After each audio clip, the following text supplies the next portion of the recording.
C, D, whatever kind of vitamins. Number one na kalaban ng may severe hyperacidity o yung GERD is yung acid. Kasi nag-a-adapt yun sa pagiging acidic natin. So, nag-research ako and thank you, Lord, kasi itong nag-pop up sa Facebook ko. Saan ko ito mahahanap? The very next day, nag-pop up again one of my churchmates. Ito, pinost niya.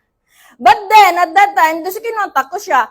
Yung sinabi na, networking ito, ganyan. Sabi ko, ay, nega ako eh.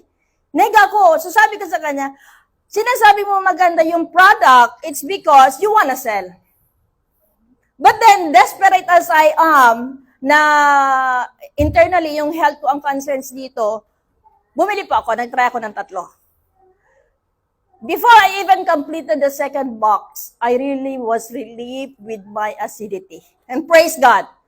That's a praise talaga. So, nung na-prove ko na, nag-research ako further about the product, about barley itself, doon na po ako nag-start mag-share sa family ko. Kasi, yung asawa ko may gout, yung mga anak ko may mga PCOS. So, nag-start na ako mag-share. And that is where I decided to join and avail the package. I started with silver. Ngayon, trade na po tayo. So, from negative to a full time, not full time, kasi part-time ko pa rin ginagawa, but by heart talagang ginagawa, to be able to share the benefits of the product. Sabi nga ni BP, don't be afraid to share the product because you never know that you are the one holding the solution to their problems in terms of health and in their finances. So, tuloy-tuloy lang po tayo sa pag-share.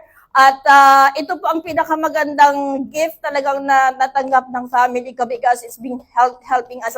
Ngayon, as of now, I can speak that I don't have any more those medications, but I try to maintain at least yung maintenance ko. But then from 100 milligrams, I'm only taking now 50 milligrams. And it's maintained. So that's a real praise na natulungan tayo ng produktong ito. So never stop sharing. And God bless us all. Thank you.